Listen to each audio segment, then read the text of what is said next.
Donald Trump's son-in-law, Jared Kushner, just showed up at a secret meeting with the guy who is likely to become the Speaker of the House, House Minority Leader Hakeem Jeffries, the Democratic congressman. Now, there is a lot of debate and anger.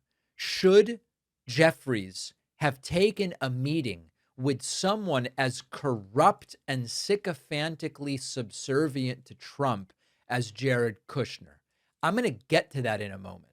But I think the big message from this meeting between Kushner and Jeffries is actually that Trump is waving the white flag before the votes are even counted. Let me frame it up for you and see if you agree. When the guy, this is Jared Kushner, when the guy running Middle East diplomacy suddenly goes, I need to meet with Hakeem Jeffries and talk about housing and immigration. Kushner is not doing outreach for the sake of improving relations with Democrats. He's doing preemptive damage control. And when you send in Jared Kushner to meet with the opposition, to some degree, you must expect that the opposition is about to be running the place. And that is exactly what the polling indicates. All of the polling on the House of Representatives is Republicans are going to have it snatched from them. Democrats are going to take over. And more than likely, Hakeem Jeffries is going to be the Speaker of the House. Now, the New York Times broke this story. The special envoy for peace in the Middle East, Jared Kushner, sat down with Hakeem Jeffries. And what did they talk about? They talked about immigration. They talked about housing. They talked about the cost of living. This is the greatest hits of sorts of we're losing on all of these issues, and we might need Democrats to bail us out. Even Speaker of the House Mike Johnson, a Republican, of course, went on Fox and basically begged Jared Kushner, don't hedge your bets against House Republicans. We're going to do really well. This thing isn't lost, even though when you really ask MAGA Mike Johnson, what do you guys have to run on in November? He's like, I don't know, affordability or something. Now, where it gets really rich is the following. A lot of Democrats, especially on the internet, are angry that this meeting even took place. Now, our friend Tommy Vitor from PodSave, he actually had a really funny comment, which was the only interaction Jeffries should have with Kushner is a subpoena, which I like. I love that significantly. But there were a lot of different people who said there's a whole bunch of different reasons that this meeting never should have taken place. One of the things I do find interesting is that when Zohran Mamdani went and met with Donald Trump and came out of it and basically said, listen, we disagree about a lot of stuff, but if there are areas where we can work together to make things better for New Yorkers, Mamdani's constituency being New Yorkers, we should do it. And it was mostly treated as this kind of savvy, mature, I've got to govern New York kind of moment. And nobody said, oh, Mamdani is legitimizing Trump. Trump's a threat to democracy, and now Mamdani's legitimizing him. People were like, no, this is pretty savvy. Now, it's not exactly the same thing. I think it's important to acknowledge. Kushner is a private citizen. He's not elected. His interests are mostly financial and not political. So it is a different situation. However, the sort of counterpoint is that Kushner is a private citizen with direct access to the West Wing and a security clearance and kind of a direct line into the ear of the president of the United States. So I would argue Kushner doesn't need a title to represent Trump. He's part of the family.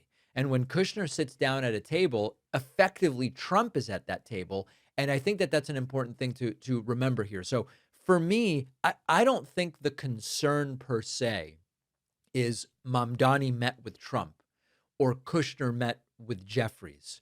I think that there's an issue here about what exactly are the rules as to who you should or shouldn't meet with.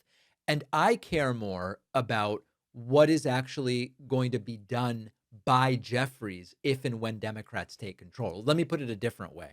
There's this debate as to, is it a capitulation to meet with Trump's son-in-law?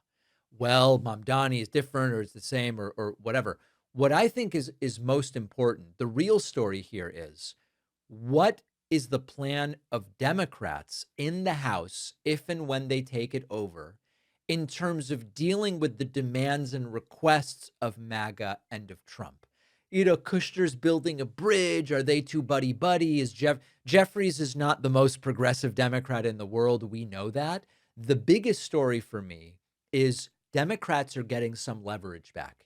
And Republicans know that if Democrats take the House, they are in trouble. Not only are they going to be subjected to serious oversight and investigations, not only are the subpoenas going to fly, we've already talked to Democratic members of the House who are involved in planning exactly who gets subpoenas and what the entire thing is going to be.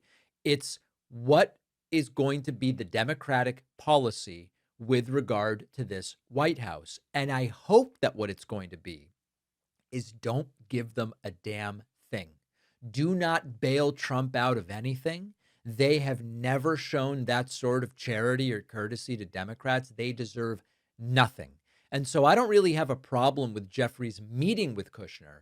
The problem is if Jeffries is doing it out of a desire to sing Kumbaya and pretend like these people aren't despicable clowns and extraordinarily dangerous to the United States. As long as that's the framing, I don't really have a problem with Jeffries sitting there and listening to Jared Kushner.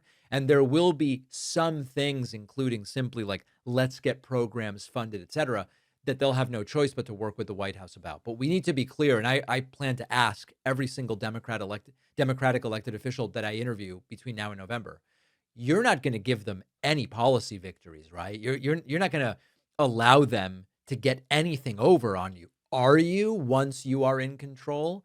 And I sure hope that the answer is no. Identity theft usually does not start with some movie version of how hacking takes place. It's boring details that are easy to find. Your full name, current and former addresses, phone number, date of birth, employment history. If you put a bunch of that stuff together, people can then start to figure out, do I know your security answers to security questions? Can I open accounts in your name? This is why our sponsor Incogni exists. Incogni works to remove your personal info from the internet, places like people search sites, online directories, commercial databases. Incogni starts by removing your info from hundreds of the most well-known ones and will follow up until it's done. And if you Google yourself and find your info anywhere outside of this database of hundreds of these sites, you can submit a link to Incogni and they will do what's called a custom removal. All of these processes are independently verified by Deloitte, and you can get 60% off an annual plan at incogni.com/Pakman with the code Pakman. The link is in the description.